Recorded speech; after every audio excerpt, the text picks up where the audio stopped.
We are pleased to introduce our first esteemed panelist, Mr. Swadesh Behera.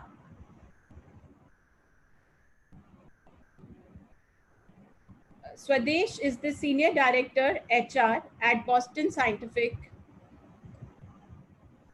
He has been with Boston Scientific for the last 10 years and has held various leadership roles in talent management and HR business partnering. Swadesh has nearly 3 decades of rich experience in HR focused and winning HR strategies. Over the course of his tenure, Boston has also won many awards like Great Places to Work and Best Workplaces for Women. Swadesh, at the onset, let me first congratulate you and your organization for winning such prestigious awards. Thank you.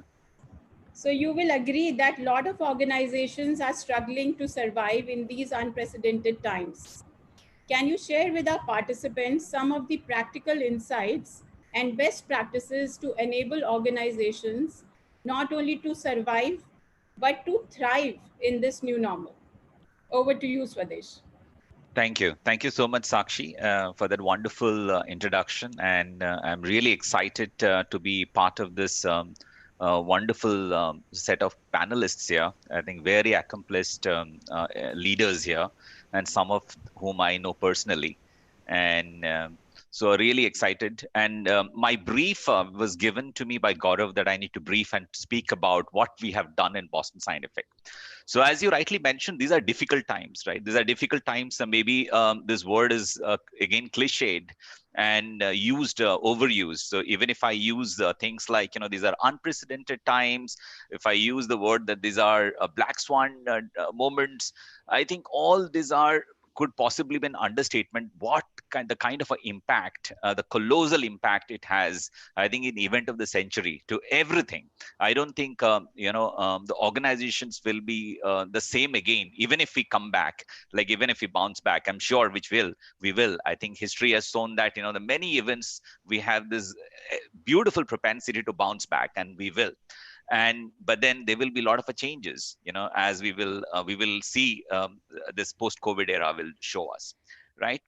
I think the if values are put to test during times of adversity, and this is one of those times where values would be put to test. I think employees are watching how organizations are living their values during these unprecedented times.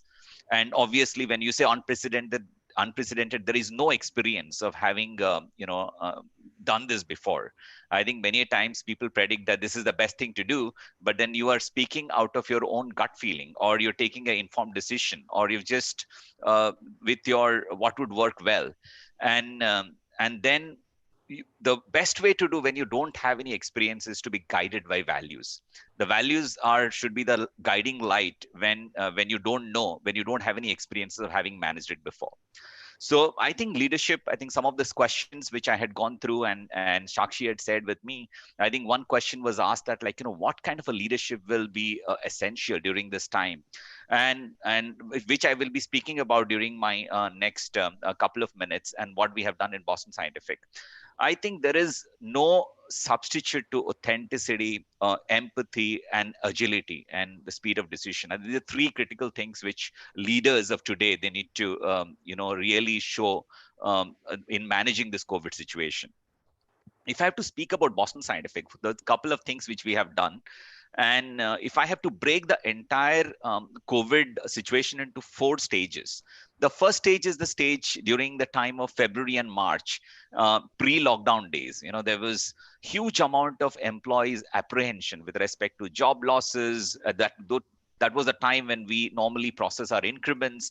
Will I get my increment? Will I have my bonuses? And if we have sales employees asking this question, that what happens to my sales incentive? And obviously there will be a loss of earning for me.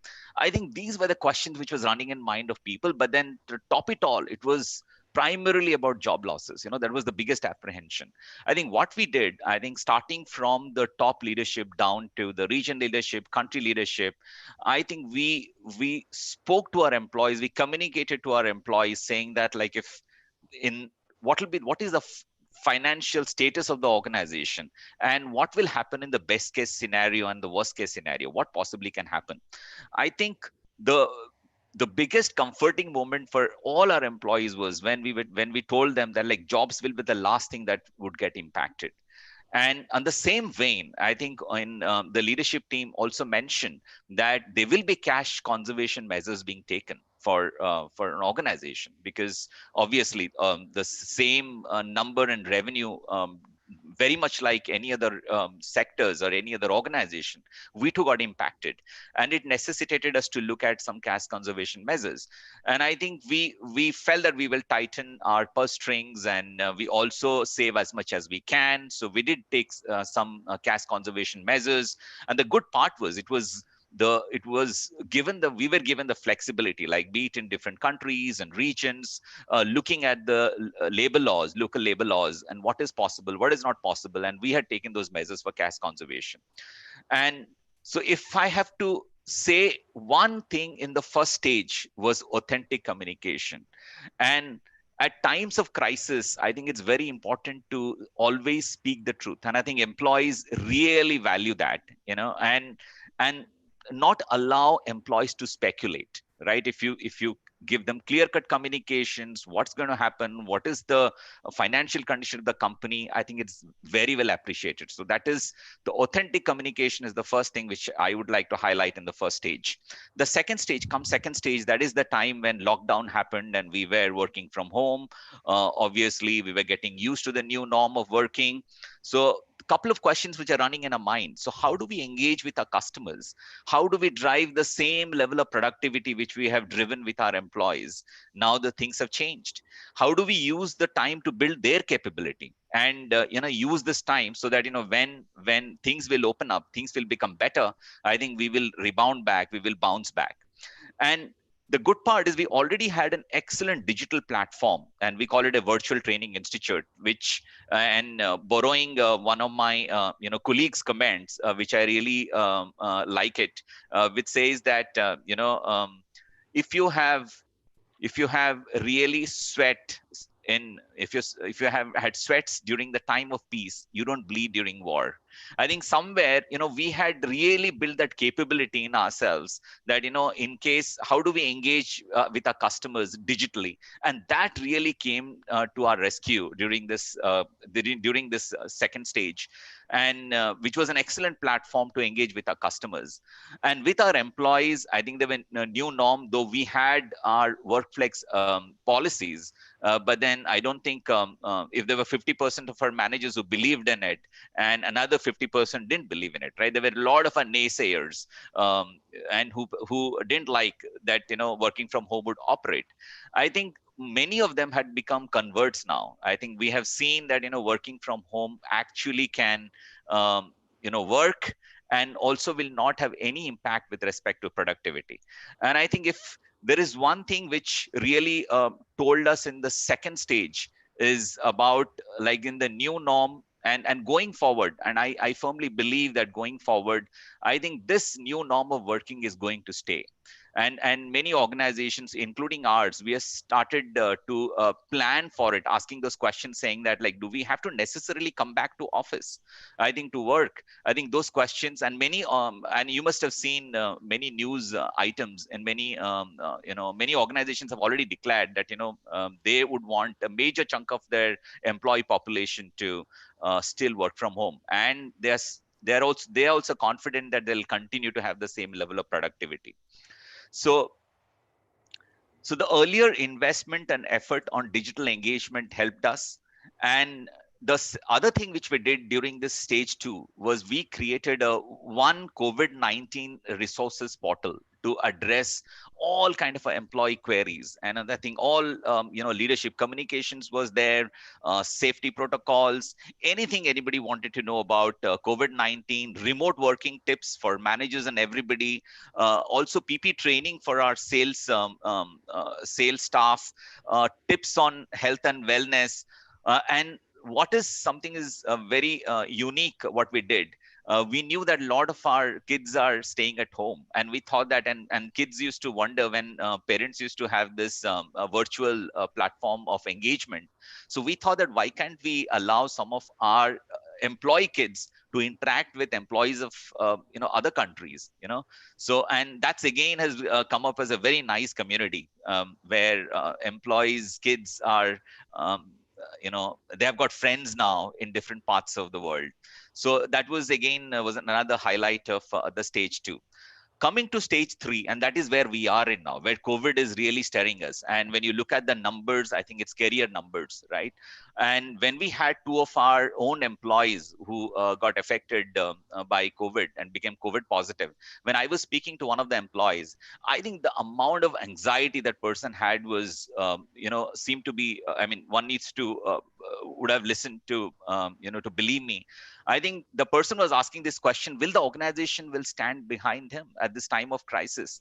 That got us to really work and think about what possibly we can do during this time of crisis, which is in the third stage. And couple of things what we did, like we created emergency So, response team. Swadesh, you will need to wrap up another maybe Yeah, 1 minute or so. sure. We need to create an emergency response team and to help our employees and using all our network, because our salespeople have already have contact with hospitals. We created a COVID emergency fund to help our employees if they need any advances, because many hospitals were asking for advances. We relooked at our insurance policies, and because we knew that, like, even if you have a nice family floater coverage, sometimes if more than one family members would get affected by COVID, and if they're hospitalized, maybe our the cover might not be good enough. So we looked at different additional insurance coverages. We had a 24 by 7 virtual physician consultation, a lot of EAP trainings. In fact, we continue to have we call it daily breath program, a half an hour meditation for the last 1 month. We have been running every day. And to top it all, what we did was we did a COVID-19 pulse survey. And many a times, we might be thinking that we have done ABCD and a lot of our stuff for our employees' benefit, but it's equally important to understand how employees are valuing it. And I think I wanted to ask some simple 6 questions on their how they have valued the whatever actions we have taken. Swadesh, we will need to uh, wrap it. I think we can clearly see your passion, and I think outstanding work that you and your team have done at Boston Scientific. And I have interacted with you, and I know that it's an extraordinary, in this crisis time, the kind of work that you guys have done. Authentic communication, empathy, work from home, the various initiatives, even getting yourself audited from your team. Right. It's quite unheard of. But I think we have limited time, so we have to bring in the other speakers also. Thank you. But Thanks. I know that you have Thanks, wealth of Gaurav. knowledge, and a lot of participants will reach out to you to Sure. take your further inputs. Sure. Yeah. Thanks, Swadesh, for the valuable insights which you have just shared. I think very rightly said that pre-preparedness has helped you and your team. And you rightly said that if you have had sweats during the time of peace, you don't have to bleed during the war. Perfect.